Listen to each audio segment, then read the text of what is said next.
Forstjóri Umhverfisstofnunar segir að landeigendum sé ekki heimilt að meina einum hópi manna að skoða staði en leyfa öðrum. Setja þurfi reglur hvert almenningur geti leitað sé brotið á almannaréttinum. Eigendur Kersins í Grímsnesi neituðu Wen Jiabao, kínverska forsætisráðherranum, Jóhönnu Sigurðardóttur, forsætisráðherra og fylgdarliði þeirra að skoða staðinn þegar þau voru þar á ferðum helgina. Samkvæmt lögum almenningi tryggður réttur til þess að ferðast Ísland og njóta náttúrunnar.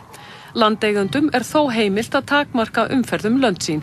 Til þess að landeigandi geti takmarkað umferð óræktað land að þá verði hann hafa girt það af og sett upp skilti sem sýnir það að umferð sé óheimil. Og þá hún líka óheimil öllum, ekki bara einhverjum ákveðnum hópum. Þannig að hann ekki í rétti að velja út einhvern ákveðin hóp til þess að fara þarna? Nei, það okkar mat að það svo sé ekki. Samkvæmt reglunum þurfa þeir sem skipuleggja hópferðir í atvinnuskyni að hafa samráð við landeigendur. Kristín segir að það geti verið réttlætanlegt að banna umferð land ef það illa farið og mikil áníðsla á því. Reglurnar þyrftu hins vegar að vera skýrari það í hvaða tilvikum landeigandi megi takmarka umferð. Hvorki Umhverfisstofnun né önnur yfirvöld hafa heimildir til að grípa inn í ef brotið á rétti almennings að skoða náttúruperlur. Það komin tillaga það að slíkum atriðum væri þá hægt að beina til Umhverfisstofnunar sem myndi þá koma með einhvers konar úrskurð hvort brotið sé á almannarétti eða ekki. Hópferðabann hefur verið við Kerið í 4 ár, segir forsvarsmaður Kerfélagsins. Undanþága verði hvorki gerð fyrir íslensk né kínversk stjórnvöld. Umhverfisráðherra segir að skerpa þurfi lögin til að tryggja almannaréttinn við náttúruperlur í einkaeign.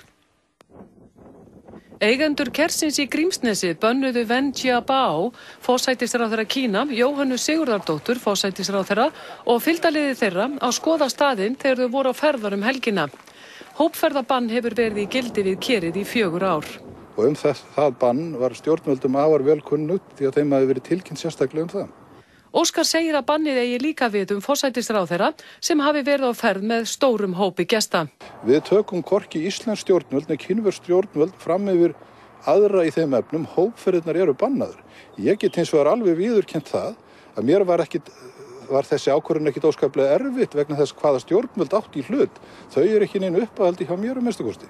Ég vil nú bara taka undir það sem áður hefur verið sagt að ég held að það sé verulega á gráu svæði þessi ákvörðun og á hvaða sjónarmiðum hún byggir. Forstjóri Umhverfisstofnunar sagði í fréttum í gær að til þess að landeigandi geti takmarkað umferð óræktað land þá verði hann að hafa girt það af og sett upp skilti sem sýni að umferð sé óheimil.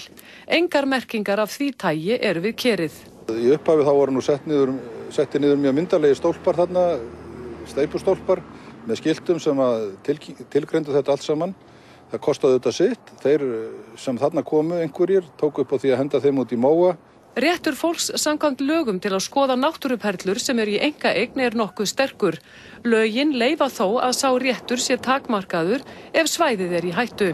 Almannarétturinn gengur í grunninn út frá og út á almannahagsmuni en ekki geðþótta eða einhvers konar mismunandi sýn tiltekinna stóreignamanna. Svandís segir að lög og reglur þessi mál séu ekki nógu skýr.